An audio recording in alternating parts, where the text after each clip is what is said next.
NBA top jersey sales. Yeah, so it's funny. We have the top 15 jerseys, and then I have the top 10 teams in merchandise sales. So just like overall merch. And so we'll start with the players. The first couple probably really aren't a surprise to anybody. You got LeBron at 1. Yeah. You have Steph Curry at 2. You have Giannis at 3. You got Kevin Durant at 4. Luka Doncic at 5. Don't really think there's any surprises there. No. Not even Luka, I would say. Luka's got a lot, and then especially just having obviously the European market that way too, being the guy over there. I think that of course helps his cause as well.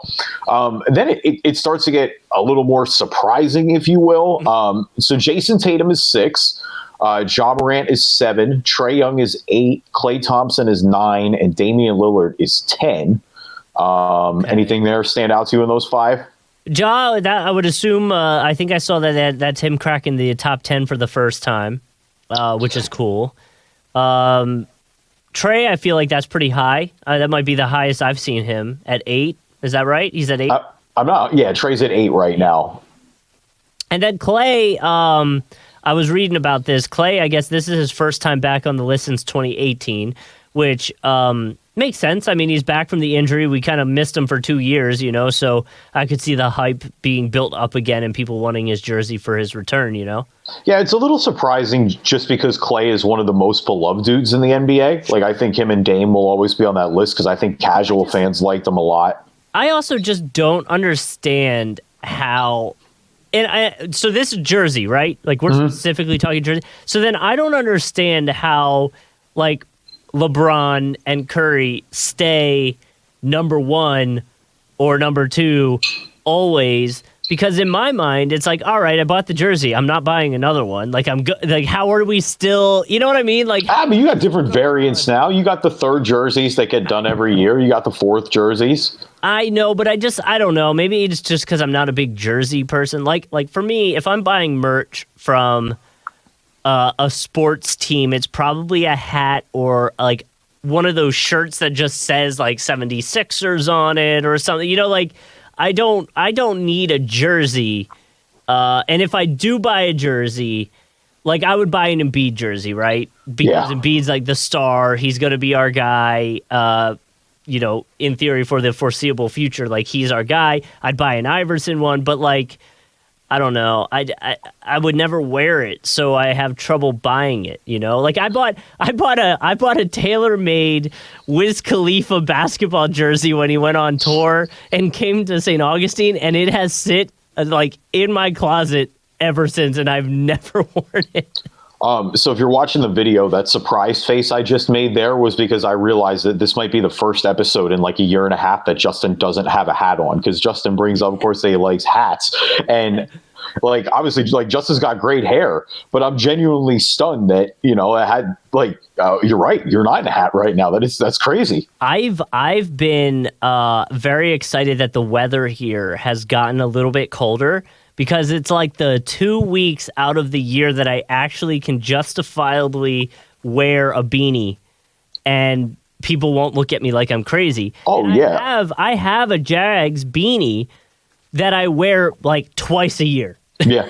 So that's me. I'm getting it all out this week because I'm the same way. Like, Orlando is, about 5 degrees warmer than Jacksonville, but it was legitimately in the 30s the other day, and it's going to be in the 30s again this weekend. That's basically as cold in Orlando as I've ever felt it. Orlando is only 2 hours really south of Jacksonville, but it's really crazy, like, how different that temperature is. Way more than, like, if we were back home in Philly, within 2 hours you can get to Baltimore, you can get to New York City. Like, the temperature's not really that different in either of those places compared to Pennsylvania. Well, and I went golfing this weekend when it was 30, so it was cold. But wearing that beanie, I was like, there would be times where I'm like, man, I'm cold. But you know what? I'm getting my money's worth out of this damn beanie. No, 100%. I'm wearing it all now because, like you said, it's going to be the only 2 weeks where we have it, and then all that stuff goes back in the closet for a while. So I'm with you. The only jersey I wanted recently was the Embiid Spectrum jersey that dropped this year. I genuinely would have come out of a jersey hiatus because I'm with you. I have a really old Iverson jersey from back in the day, like just a black, it's a champion black original Sixers one.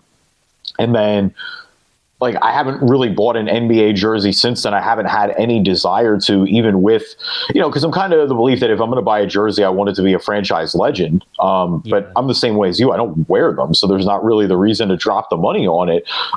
I would have bought that Spectrum jersey for sure. I just didn't realize it was going to be like a sneaker release to get this year, and that it was going to be incredibly. And it's not just the Sixers alternate jerseys. Like a lot of them were incredibly difficult to get this year. Like I remember my buddy's a Spurs fan. He wanted, or Chris, who held the showdown last week. Thanks again to Chris Crawford. He's a big Spurs fan. He was trying to get the Fiesta jersey that came out this year, and it's just impossible. Like it was hard to even get the shorts, let alone get the actual jersey.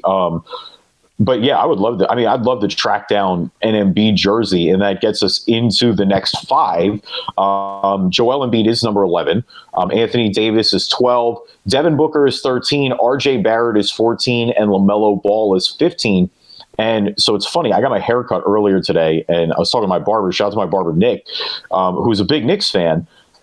Nick, the Knicks fan. Yeah, Knicks fan. You should seriously start a Twitter account just called Nick the Knicks fan. It is. It really works well. But so I was talking to him because I was like, "Are you surprised that RJ Barrett is the higher selling Knicks jersey over Julius Randle?" And basically, like what he said and what the thought was is that RJ is going to be there for a longer time. Like RJ was just the number 3 pick a couple of years ago. Julius Randle. I mean, he has the contract to be there for a long time, but Julius Randle's a little bit older, so I can understand that thinking. And where like RJ Barrett is 21 years old, in theory, if all pans out well, he could be with the Knicks for another decade plus. Sure. So I get the investment element there, but nothing else. But if I'm like Suns fans, am I annoyed that RJ Barrett's only one behind Devin Booker in jersey sales? No, I could care less. I'm just more surprised that because the Valley jerseys were so dope, I'm more surprised that Book and Chris Paul aren't on this list. Like I thought the Chris Paul Suns jerseys might be on this list as well. So I guess that's one of the ones that's surprising if we're talking about who's off it. I mean, a lot of these make sense. Like Ja Morant's obviously having a super breakout year, so it's not really surprising to see him on there. And we talked a couple of weeks ago how he was staring down the kids in the Warriors jerseys the other day, so I know that'll warm his heart to see those jerseys. You saw they gave out Memphis jerseys. Well, that's what I'm saying. Yeah, so we know at least the merch will be in the stands. Mm-hmm. And LaMelo Ball is obviously another big up and coming star. Charlotte just has great colorways too. Like that's the other reality is like Charlotte's a great colorway to have. Besides that, I mean, there's nothing really too surprising on this list. There are a couple stars that are missing, but I think because obviously when we're talking specific jersey sales, there are going to be, if, for example, the Nets stars cannibalize each other, whether you're buying a Kyrie jersey or a James Harden jersey or a Kevin Durant jersey, the Warriors are like that in a way as well, though the Warriors have 2 on here. So I think that's what happens with some of these teams as well. I would say the Warriors, those guys are like homegrown, like the two that going, like I don't know, with the Nets, you don't necessarily have that. Like, yeah, you're going to get a Kevin Durant Nets jersey, but he's not like the hometown guy, Well, no, so I'm interested to see. I'm interested because there's 2 thoughts with jerseys for me. Is it's a franchise legend or you're a Hall of Famer that played for that particular team. So with the Warriors, for example, like obviously the easy jerseys are Clay, Dre, and Steph because they're all the homegrown guys. They've been there the whole time. Like they're the core of this run of success. But if I'm a Warriors fan, me personally, I would absolutely want a Kevin Durant jersey because Kevin Durant was one of the best players in the league at the time. He was a vital part of you guys winning championships. Like he's a Hall of Famer that played on your roster.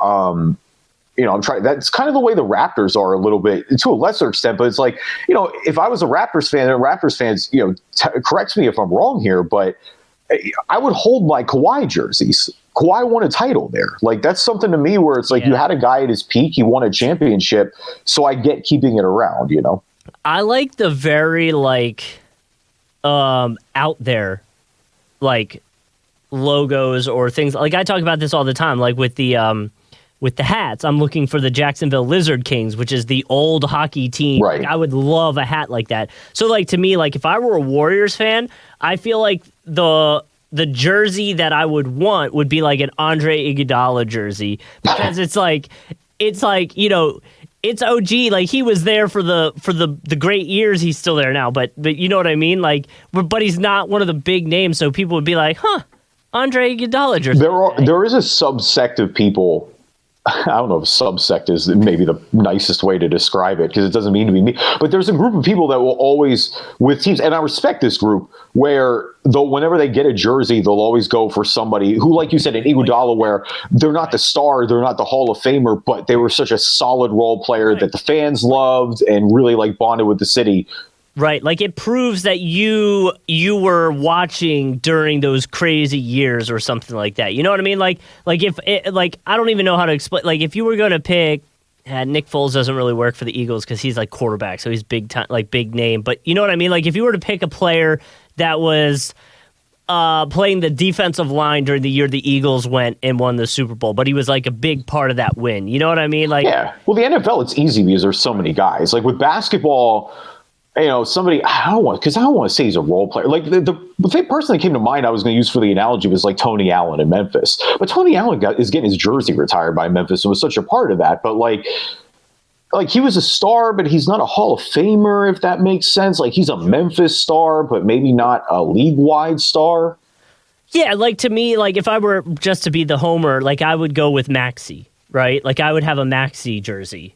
Oh, Maxey's gonna be a star. Hang on, let's put the brakes. But he's not right now. You know what I mean? Like he's not there yet. And you say that he might be the second best player on the team. I agree with you, but like from a national perspective, people may not necessarily know the name. They might look at that and be like, "Oh, I'm not sure who that is." You know, it's not Embiid, it's not Ben. Still, sadly, we're still talking about. Well, the Sixers example would have been like T.J. McConnell.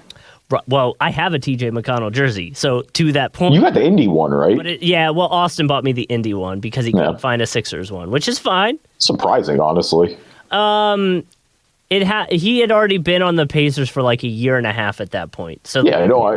I just figured eBay or something would have them because they were definitely around for sure. Oh yeah, well, because I saw him hit the game winner in Orlando. Like I would love. Your Orlando Sixers watching experiences have been so much better than mine because mine have been absolutely miserable in person. Like I watched them get blown out twice. But that one that I went to, that one was like it was set up to be. That was supposed to be my first time ever seeing Embiid play. Mm-hmm. Because it was a back-to-back. Oh, he wasn't playing. So he didn't play, and so I was like, like Nicole didn't know that when she bought me the tickets. Like it was a birthday present. So, but I was still excited to go, and then T.J. McConnell comes out and hits this game winner, and I was just like, oh my God, this is great. So the top 10 teams in terms of total merchandise sales, the Lakers 1, the Warriors 2, the Bucks 3, the Nets 4, the Celtics 5, the Knicks 6, the Bulls 7, the Sixers 8, the Raptors 9, and the Mavericks 10.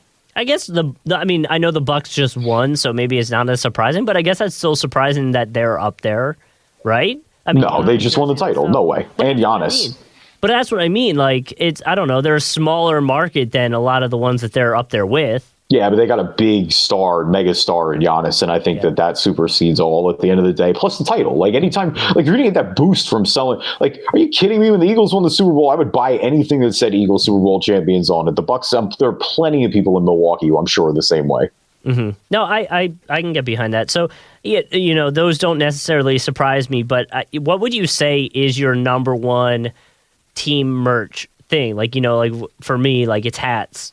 I'll always... I actually, because we're moving, I had to clean out some of my hats. I had like 19 Phillies hats that were just like... Oh, I thought you were going to say total hats. I was like, wow, that was way less than I thought. No, I donated probably close to 25 hats the other day. And it killed me to do, but it's like, it's some of the hats is just like, man, I wore that when I was a lot younger. Now I'm older. I can't wear that style of hat now. So no, well, that's exactly all. That's with fitteds for me. And I know fitteds are having a comeback right now, but it's like I'm just not wearing fitteds anymore. There's no like, what am I going to do with it? It's just going to take up spot.